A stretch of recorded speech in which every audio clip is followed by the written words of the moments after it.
Okey, ini adalah penting jika anda memiliki kereta, anda wajib tahu apakah kebaikan tentang coolant ni jika anda menggunakan coolant ni ke dalam sistem radiator kereta anda. So sekarang kita nak cerita lebih detail sedikit. Yang pertama mungkin RBM boleh kongsikan kepada anda iaitu sebenarnya dia boleh melambatkan boiling point air di dalam sistem radiator kereta kita. Okey, so kebiasaannya jika anda menggunakan air sahaja, so anda tahulah air kebiasaannya boiling point dia 100 darjah Celsius ataupun takat didih dia 100 darjah Celsius. So tapi jika anda menggunakan coolant yang dah dicampurkan dengan air, kebiasaannya boiling point dia boleh pergi lebih kepada 130 darjah Celsius boiling point ataupun takat didih coolant tu.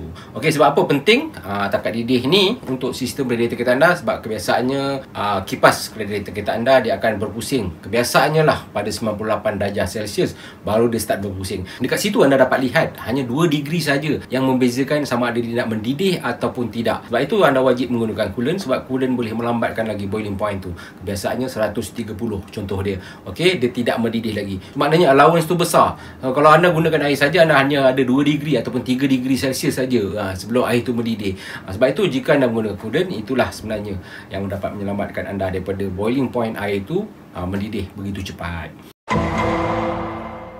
So kedua, dia dapat mengelakkan kekaratan di dalam sistem radiator kereta kita. Okey, itu seperti yang kita general lah, kita dah tahu lah, mungkin ramai yang dah cakap-cakap dengan kita guna coolant. RBM pun dah pernah sampaikan kepada anda sebelum ni, guna coolant kalau tak nak sistem radiator kereta anda berkarat. Sebab itu adalah salah satu juga fungsi coolant yang utama, dia dapat protect enjin kita ataupun sistem radiator kereta kita daripada berkarat. So yang ketiga, dia dapat memanjangkan lagi jangka hayat getah plastik, memanjangkan jangka hayat water pump dan juga termostat.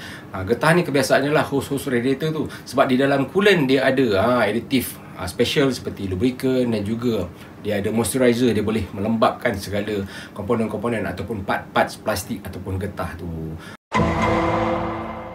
Yang keempat, dia dapat menyelamatkan daripada enjin kereta anda damage teruk. Contoh dia seperti silinder head warp, bengkok ataupun gasket silinder head anda terbakar jika berlaku kebocoran pada sistem radiator kereta anda. Kebiasaannya kalau kereta yang hanya menggunakan air dan memang tentulah kebiasaannya dia akan lebih mudah damage ataupun silinder head tu akan lebih mudah bengkok ataupun silinder head gasket tu akan mudah terbakar. Sebab kebiasaannya penurunan dan peningkatan suhu air ni dia akan mendadak. Okey, kalau dia nak panas, dia panas cepat. Kalau nak sejuk pun dia sejuk cepat. Sebab itu kebiasaannya head damage ataupun silinder head bengkok ni disebabkan oleh perubahan suhu yang mendadak.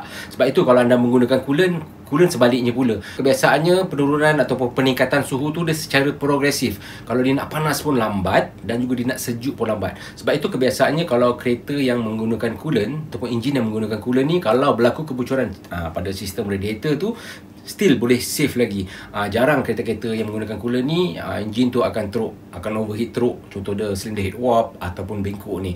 Okey, ni kebiasaannya menggunakan air saja ni. Enjin-enjin sebegini yang akan damage teruk apabila berlaku sesuatu overheat pada enjin kereta tersebut. So yang kelima, kebiasaannya lah satu lagi kelebihan coolant ni iaitu dia senang nak kesan kebocoran. Anda lihat dekat pasaran sebenarnya coolant bermacam-macam warna. So warna tu bukan sekadar nak cantik-cantik je. Itulah sebenarnya salah satu fungsi coolant supaya kita dapat mengesan kebocoran pada peringkat awal. Okey, sebab itu kalau anda lihat contoh anda gunakan coolant warna biru atau apa warna purple, ada warna merah. Okey, kalau berlaku kebocoran anda nampak lihat lah. Kalau bocor tu besar, anda akan dapat lihat dia akan melintik di atas lantai ataupun di atas jalan. Okey, kalau bocor tu kecil pun kita still dapat kesan. Kebiasaannya kalau bocor kecil tu dekat hose radiator tu anda lihat ada kesan-kesan putih. Apabila coolant tu dah kering, itu juga adalah tindak balas coolant tu tadi. Kita dapat kesan kebocoran yang berlaku pada sistem radiator kereta kita. Okey, setakat di sini saja perkongsian RBM berkenaan dengan apakah kebaikan dan tentang coolant ini. So jika anda rasa video daripada RBM ini ataupun perkongsian daripada RBM ini dapat membantu anda ataupun dapat memberi manfaat kepada anda, so anda jangan lupa tolong RBM tekankan button like dan button share itu, dan anda boleh sharekan video ini kepada lebih ramai lagi pemilik-pemilik kereta yang berada di luar sana supaya mereka juga mendapat segala informasi dan juga maklumat yang lebih tepat lagi tentang sistem radiator kereta ini. Sampai kita jumpa lagi di masa-masa akan datang. Masalah radiator, tanya RBM.